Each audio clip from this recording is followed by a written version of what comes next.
This video series enriches a person's life with knowledge and experiences. Among the series that fulfill that task, this Jataka story series holds a unique position. If one reads the Jataka stories, one will gain a wealth of knowledge and experiences that one would not be able to gain in thousands of lives. Pure consciousness is the age.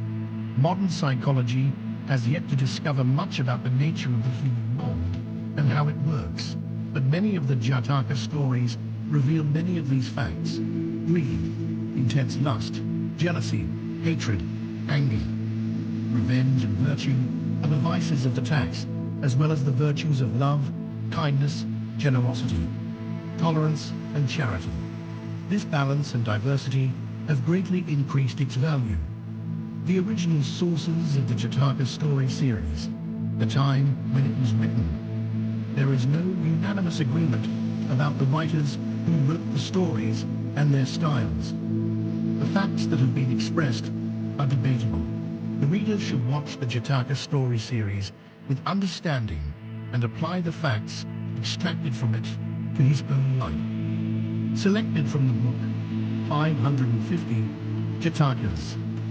This series of stories brings to you 100 Jataka stories. I present to you these 100 Jataka stories, which are an all-time example, and which provide the most meaningful example and advice to the school community, using simple language that can be read and understood by all age groups, young, old, etc. 1. Vannupatha Jathakaya. While the Buddha was living in the Jethavana monastery in Savatthi, the Thilaguru Buddha narrated this Jataka story to a monk who had abandoned meditation and the asceticism. A certain nobleman who lived in Savatthi went to Jethavana monastery, listened to the sermon, and was ordained as a monk. This monk tried to cultivate the fruit of the path by living in a temple in the forest. But when he failed, he thought, "What is the point of me staying in this forest?" and returned to Jethavana monastery and began to live there in peace. When the other monks learned that this monk had lost courage and returned because he had failed to produce a cow on the path, they took him to the Buddha and informed him of this. When the monk himself declared that he had given up his asceticism, the Buddha said, "Monk, you are ascetic today. But in the past you were very ascetic in a desert, providing water to 500 people and cattle in a cart, and saving them from all their troubles." The Buddha, inviting the monks who wanted to hear that past story, told it as follows. Once upon a time, during the reign of a king named Brahmadatta in the city of Benares, the great Bodhisattva lived a righteous life by filling carts with goods for a merchant family, taking them to distant places and selling them. Once, the leader of this cart, taking 500 carts, had to cross a vast desert on his way to a distant waste. During the day, the sand in this desert was very hot, and the intense sunlight in the environment was very intense. So the people who were walking through it, caravans traveled at night. When the sun rose, they would stop at a certain place, feed the oxen, cook, sleep in the shade of the wagon, and then travel again at night. This journey at night was aided by the signs of the stars in the sky. When the leader of the wagon, who was in the lead, drove his wagon along the prescribed route, following the signs of the stars, the other wagoners drove their wagons behind that guide. The journey took place in this way. According to this custom, the leader of the Bodhisattva chariot set up a comfortable seat on his chariot that went ahead.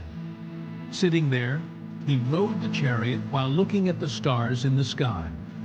After completing about 60 days of the journey, he stopped at a place in the morning, ate and rested as usual.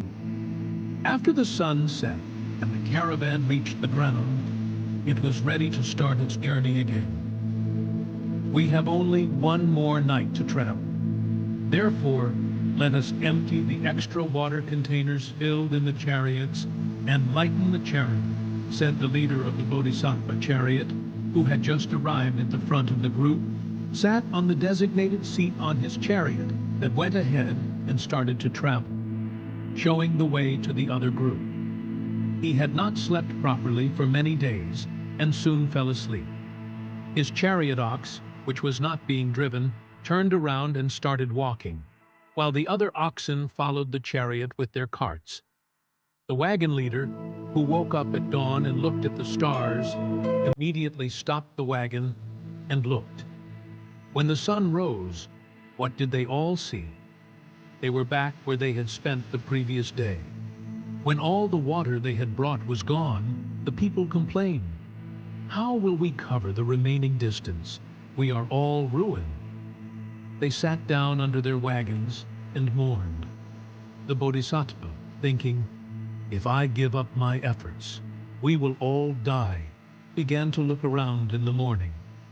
His sharp eyes caught a thorn bush growing nearby.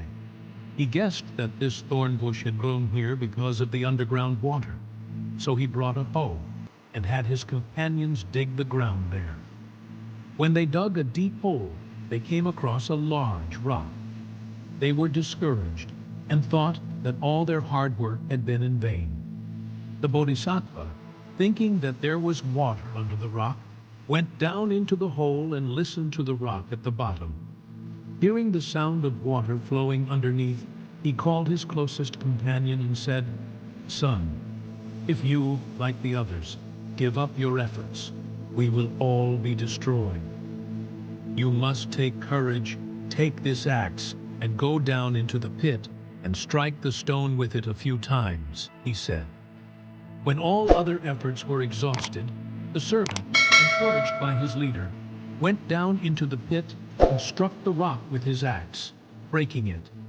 A great body of water gushed out from the place where the rock had broken.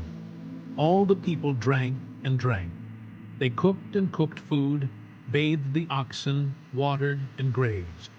Thus healed, the group, according to the idea of the cart leader, set up a flag there to draw the attention of those passing by on that road to the place where the well was. And after sunset, they set out. When the next day dawned, they reached the place they wanted, sold the goods in the carts, made a profit, and returned to the city of Benares. Then, after performing meritorious deeds, he passed away and went to the next world. 3. The Buddha said, "Venerable Sir, just as that charioteer, who was wise and courageous, obtained water even in the desert, so the wise monk who strives for more courage in the ascetic life attains peace." He said, "That man who broke the rock and drew water without hesitation is this monk who has abandoned his courage today." The rest of the group in the chariot are the disciples who are here today. Was the wise charioteer at that time I, who have now attained enlightenment, the same one? He reconciled the past story with the present story. At the end of the sermon, the monk who had been hesitant and courageous attained arahantship. Advice: a great leader who has wisdom and courage can protect himself and others. Don't forget to like, share, and subscribe for more Jataka tales. See you next time.